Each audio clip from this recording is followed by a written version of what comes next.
Who's number one right now, your best guess? Is it Bosa? Could it possibly be Haskins? How do you see this playing out, shuffling now that we know who's in the mix? Todd? I think Bosa and Quinnen Williams, the defensive tackle from Alabama, are the two best football players in this draft.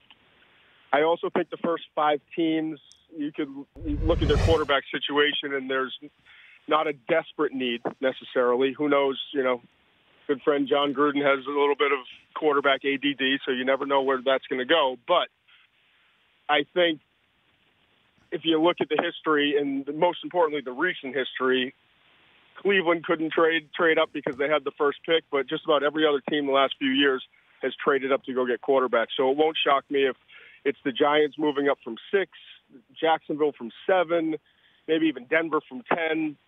If there's some movement to go up to get a quarterback, Haskins could wind up going a lot earlier than maybe people expected, but I legitimately do think he's a top-shelf first-round quarterback that deserves to be drafted in the top 10. The more I study of him, the more I really appreciate his game. I'd love to see more than 14 starts, but, Trubisky had 13 starts. We scrutinized that.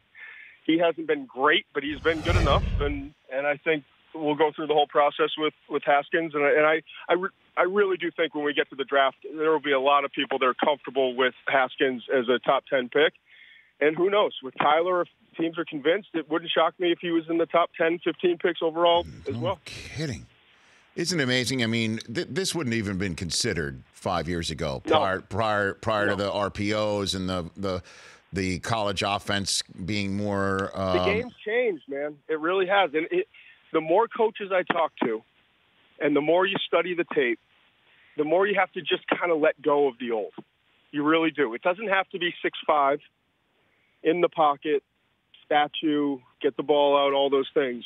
It can be undersized, moving around, creating your own passing lanes. I mean, Drew Brees is 6 foot. Russell Wilson's 5'10" and 3/8 inches.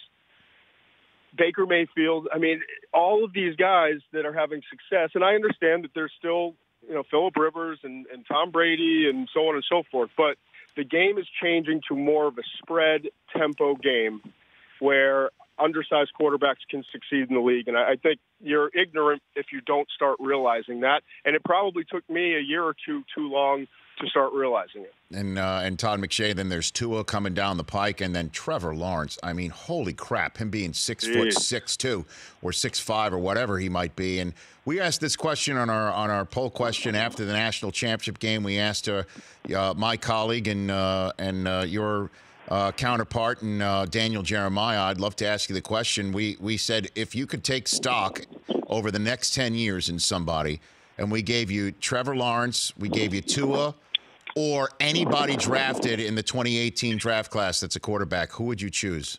What would you take? It would be Trevor. And to be totally honest with you, it would have been, I don't want to say 50-50. I would have leaned Trevor before the game, but head-to-head watching that, there was a clear difference. Why? And to step up in that stage and to be nervous early, that was the other thing that really impressed me. His first 3 throws scared me because he was forcing it, he was uncomfortable, but to settle down in that stage against, admittedly, not the best Alabama defense, but a defense that throws so many different looks at you and has so much talent, even though it's not the best. It was really impressive to me, and I think that was one of the moments that you watch. It was almost like watching Andrew Luck.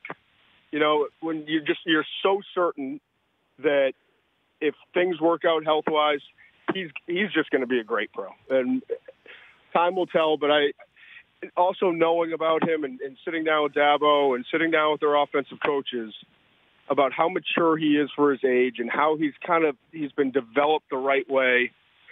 He's a special dude, and he's different. And I think it'll be a major surprise if he's not a very good starter in the NFL when he gets his shot. The Rich Eisen Show, weekdays at noon Eastern on Audience.